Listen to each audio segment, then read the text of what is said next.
Alumnos, quien les habla el profesor Rubén Pachas. Conmigo van a llevar el curso de biología para tercer año de secundaria.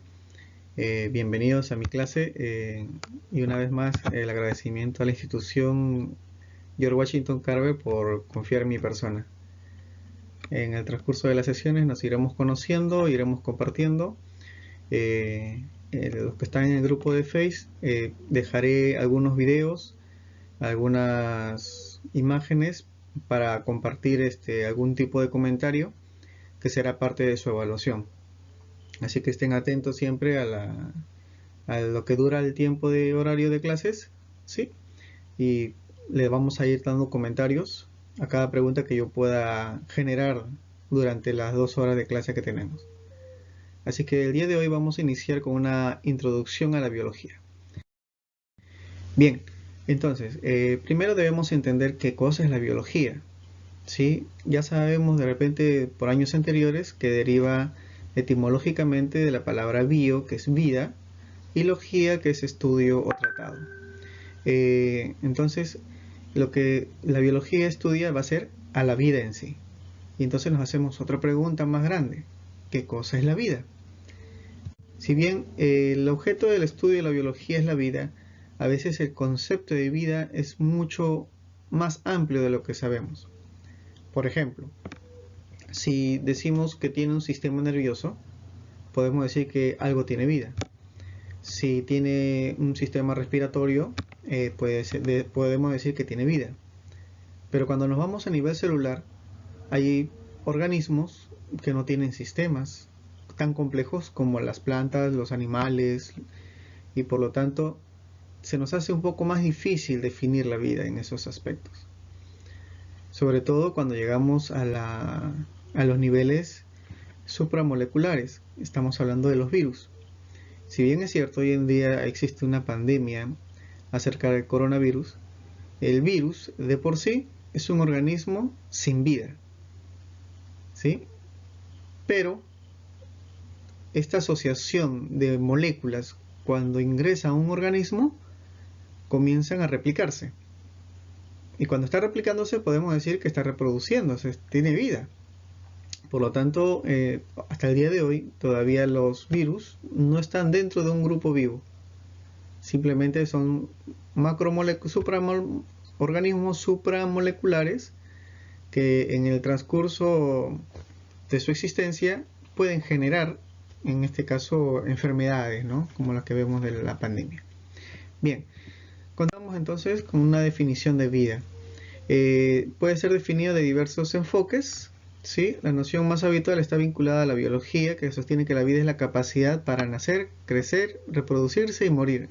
Eso es lo que comúnmente nosotros conocemos. ¿Sí? En otros textos van a encontrar que se define vida a aquel organismo que cumple con funciones vitales, ¿sí? Como la reproducción, como la nutrición y como la relación. Entonces, en algunos autores nos van a indicar eso, que si cumple 3 funciones vitales, las básicas, ya decimos que es un organismo vivo, o al menos 2 de ellas. Bien, dice: la vida también es el estado de actividad de los seres orgánicos y la fuerza interna que permite obrar a aquel que la posee. ¿Sí? Entonces, todo aquello que está en actividad es un ser vivo, pero también llamamos un ser orgánico. La biología como ciencia, ¿sí?, se va a encargar de estudiar a los seres vivos en todas sus formas, en todos sus niveles. Abarca grupo de seres vivos, va a estudiar parte de sus estructuras, su función y su relación. Por eso que de la biología va a derivar después la anatomía, ¿sí?, que es un curso que vamos a llevar de repente con los alumnos de cuarto año y que ustedes posteriormente también van a llevarlo. Pero necesitamos la base primero de la biología. Para nosotros hablar de biología en la historia, tenemos que entender qué es lo que se ha utilizado para recopilar toda esta información. Y para ello tenemos el método científico. El método científico me permite a mí recopilar información resaltante, importante, para poder entender a la naturaleza. Y te explico de forma breve en qué consiste. Cuando hablamos de método científico, hablamos de observar la naturaleza y encontrar en ella los fenómenos que nosotros no entendamos. ¿Sí? Por lo tanto, hacemos observaciones. En algunos casos haremos mediciones con algún tipo de instrumento. Pero una vez que nosotros hemos detectado el fenómeno, nos planteamos preguntas. Entonces surge un planteamiento de preguntas. Nos cuestionamos el dónde, el por qué, el cuándo, el qué. ¿Sí? De forma natural siempre nos preguntamos, ¿no? ¿Por qué suceden ciertos eventos? O por qué, por ejemplo, todavía no encuentran una cura al caso del COVID-19. O por qué tenemos que lavarnos las manos. O por qué debemos quedarnos en casas aislados. Tenemos preguntas. Entonces, el método científico es eso. Observas un problema, generas preguntas, pero a la vez también generas respuestas. ¿Sí? Comenzamos a generar hipótesis, a estas suposiciones.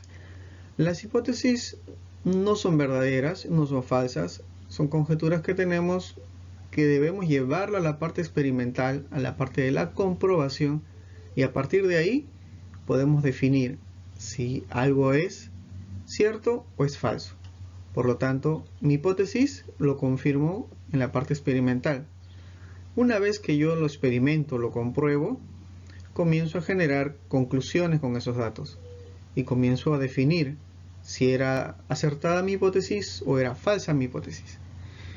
Una vez que hago eso, genero conclusión, lo redacto en un informe y posteriormente se genera un descubrimiento, una ley, una teoría, una noción, una idea de lo que estábamos pensando.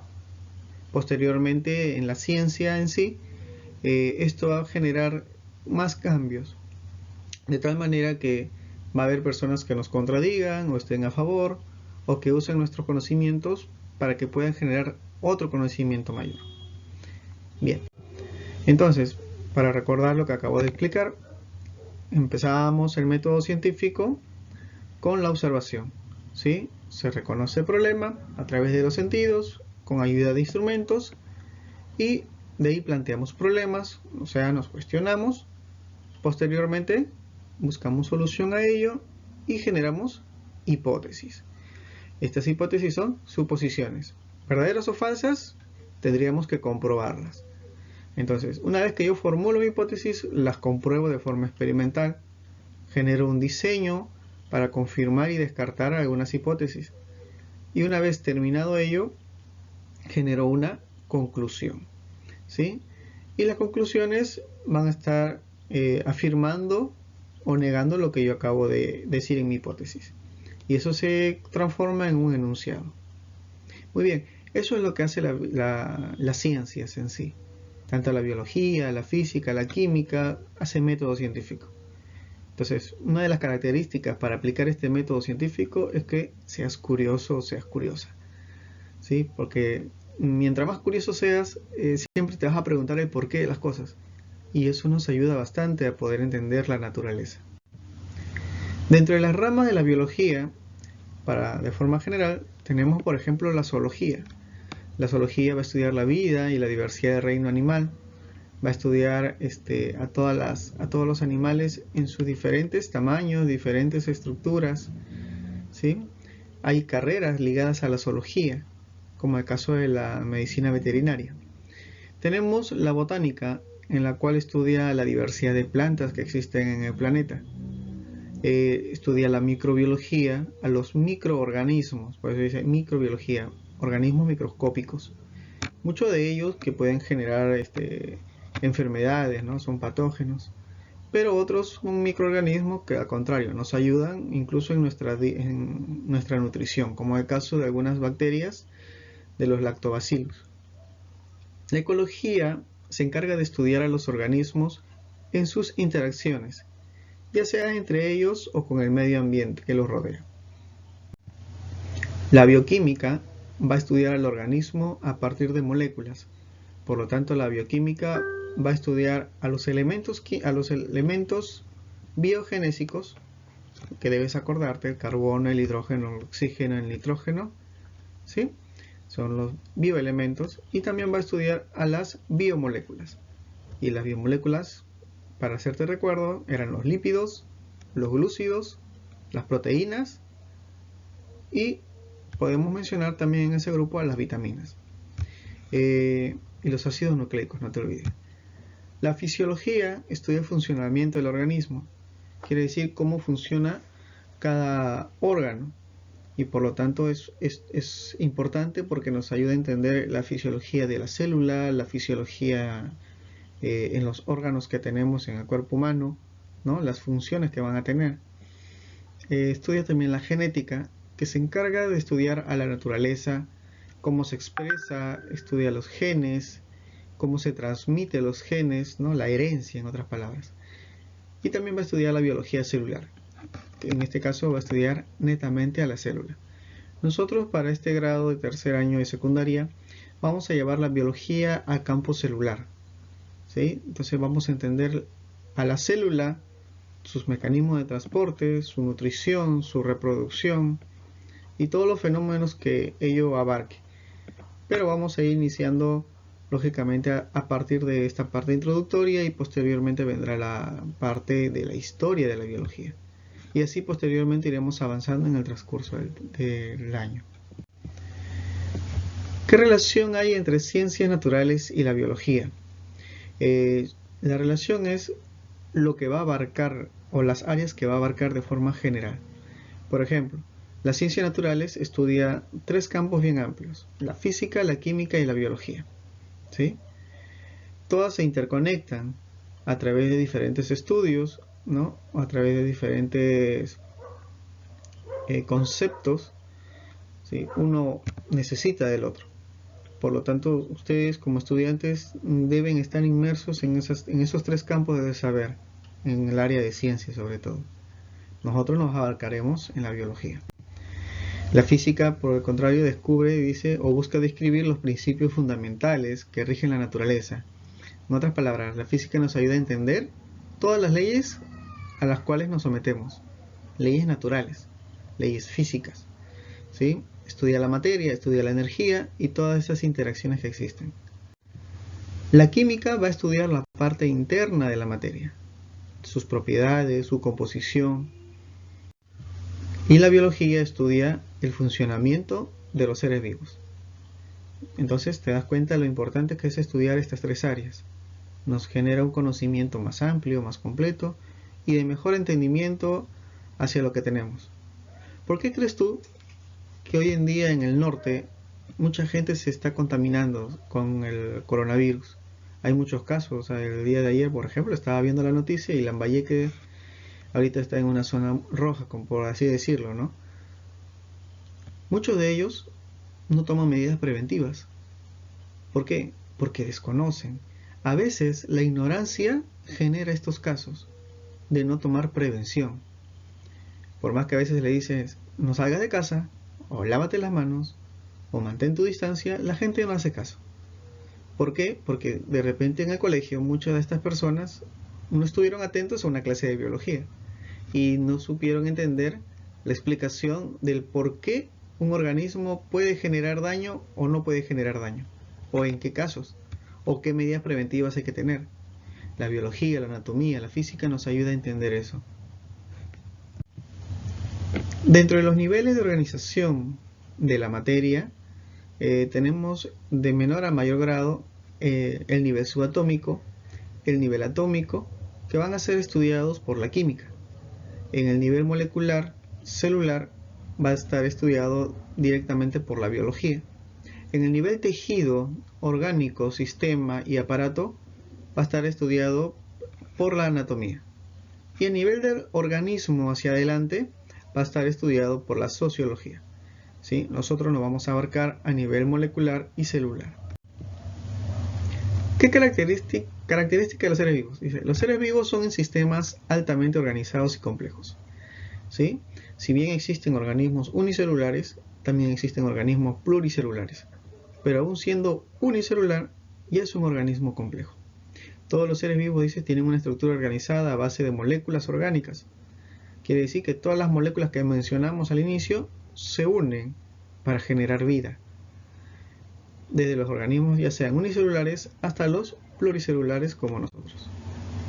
Entonces, Cuando hablamos de microorganismos, hay microorganismos acelulares y celulares. El ser humano, por ejemplo, es un organismo celular. Y dentro del celular hay procariotas y eucariotas.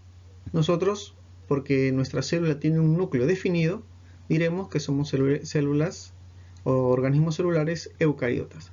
¿Sí? Tenemos a los animales, tenemos a los hongos, a las plantas, a los protozoarios. Pero también hay organismos cuyo núcleo no está junto, está disperso en el citoplasma. Entonces a esos organismos le vamos a llamar procariotas. Son organismos más simples. Dentro de ellas las bacterias y las algas cianobacterias. Tenemos microorganismos acelulares. Y dentro de este grupo encontramos organismos que están entre lo vivo y lo muerto, o lo inerte. ¿Sí? No están definidos de forma básica como los demás organismos. Es más, no pertenece a un reino. ¿Sí? ¿Te acuerdas? Reino animal, reino plantae, reino protoctista, reino fungi, reino monera. Pero los virus no tienen reino. Son microorganismos acelulares, no forman células, sino asociaciones moleculares. Dentro de ellos los virus, los viroides, los priones, ¿sí? Que tienen estructura celular, pero no es una célula. Pero que en contacto a un organismo puede generar una replicación y eso puede generar alteración del funcionamiento celular y es lo que nos genera alguna enfermedad. Los seres vivos están compuestos entonces por célula, ¿sí? Todo organismo vivo está conformado por células, ya sea una sola célula, como el caso de ese paramecium que vemos ahí en la imagen, o por 1.000.000 de células, como el caso de los árboles o los vertebrados. En ese caso en la imagen hemos puesto un cetáceo, ¿no? Una ballena. Los seres vivos responden a estímulos porque se relaciona, tiene esa capacidad de percibir cambios de su medio, ya sea externo o interno. Externo a través de los sentidos e interno a través de órganos sensoriales internos que nos permiten reconocer presión, dolor, ¿sí? Como el caso de la piel. Recordemos que la piel no solamente está en la parte externa, está en la parte interna, recubriendo ciertos tejidos. ¿Sí? Hay organismos como plantas que también responden a estímulos a través del contacto o a través del calor, ¿no? El caso de la mimosa púdica, que junta sus hojas cuando es tocada encima, ¿no? O el caso de las plantas carnívoras que decimos, ¿no? O insectívoras, que presionan sus hojas cuando sienten la presión de algún insecto. Los seres vivos regulan su medio interno. A esa regulación o a ese equilibrio nosotros le llamamos homeostasis. Entonces, cada vez que tú escuchas la palabra homeostasis, hay un equilibrio. ¿Equilibrio de qué? Puede ser equilibrio de alimentos, energía, equilibrio de líquidos. Recuerda que tú consumes alimentos, gastas energía y ¿de qué haces después? Volver a comer para generar más energía. Recuerda, la materia se convierte en energía. Y posteriormente tú también tomas líquidos y también vas y miccionas o sudas. Por lo tanto, el líquido también se retira del cuerpo. Entonces necesitas incorporar más líquidos. Entonces a eso le llamamos homeostasis. ¿Sí? Ese corresponde a los cambios externos y se da con la capacidad de mantener a través de una serie de procesos condiciones internas estables. Por ejemplo, te preguntas por qué bostezamos. Muchos dirán, porque tenemos sueño. Falso. Bostezamos porque nos hace falta oxígeno. Y una forma de ingresar oxígeno, aparte de respirar, es tomar líquidos. Porque el agua está formada por oxígeno. Entonces, el hidratarnos también nos ayuda a despejar, a incorporar oxígeno al cuerpo. Entonces, la homeostasis viene a ser una regulación del medio interno. También puede darse en el calor, ¿no? La termorregulación o la osmorregulación. Termorregulación, cuando hablamos de la regulación del calor, regulamos todo lo que corresponde a la parte de la temperatura. Y la osmorregulación corresponderá a todo lo que tiene que ver con las partes de fluidos en el cuerpo. ¿Sí? Entonces el ser humano es un organismo homeostático porque regula constantemente todo su sistema. Otra característica es que todos los seres vivos crecen y se desarrollan, ¿sí? Eso es importante en el organismo, nos hace ser quienes somos y nos da ciertas características. El crecimiento viene a ser un resultado, dice, del aumento del tamaño de célula y el incremento en el número de ellas a partir de las divisiones celulares. A estas divisiones se le llaman mitosis. Entonces, las células que tenemos en nuestra actualidad, ¿ustedes creerán que son células o son las mismas células con las que nacemos? No, cierto, son células nuevas. Muchas de ellas se renuevan cada 5 días, otras se renuevan al mes, otras se renuevan cada 2 meses, pero hay una célula que no se renueva. Ajá, la neurona. Con la neurona que nacemos, con esa cantidad morimos. Las neuronas son las únicas células que no se van a poder reproducir en el organismo. Por lo tanto, su importancia. Recuerda, si tú no has tomado desayuno, quien está siendo dañado en estos momentos son tus neuronas. Así que espero que estés en esta clase ya habiendo tomado tu desayuno. Y si no, dile a tu mami, dile a tu papi que tenga tu desayuno a la mano mientras vas escuchando los videos y vas haciendo tu tarea. Porque es importante la nutrición. Los seres vivos intercambian entonces materia y energía, como te expliqué, con el medio ambiente. Por lo tanto, necesitamos nutrirnos constantemente, ¿sí? Somos sistemas abiertos que intercambian esta materia y generamos un gasto energético en toda actividad que realicemos. Por lo tanto, siempre va a haber ese intercambio, materia y energía, materia y energía. Por eso que nosotros hemos dividido la alimentación en 3 días, en 3 momentos: desayuno, almuerzo y cena. El alimento que debe ser más consistente de los 3, aunque tú no lo creas, debe ser el desayuno. ¿Por qué? Porque desde la cena hasta que tú te despiertas, por lo general hay unas 8 a 10 horas que no has ingerido alimento, en comparación al desayuno y el almuerzo, que hay 4 a 5, o del almuerzo a la cena, que hay también 3, 4, 5. Por lo tanto, cuando tú te levantas, has gastado energía. Pero me podrás decir: profesor, yo estaba durmiendo, ¿cómo voy a gastar energía? Has gastado energía porque tus órganos siguen funcionando. Ningún órgano deja de funcionar. Todo funciona, ¿no?, de forma constante. Entonces, en ese funcionamiento hace gasto energético. Si sueñas, mucho más. Entonces, hay que saber alimentarnos y sobre todo el desayuno como base de la alimentación. Entonces, todos los organismos tienden a alimentarse, a ingerir un nutriente para generar energía a través de un proceso metabólico. Ojo del término, metabólico, metabolismo, ¿sí? Así se llama este proceso de descomponer alimentos. Entonces, este metabolismo nosotros lo vamos a entender en 2 grupos: el catabolismo y el anabolismo.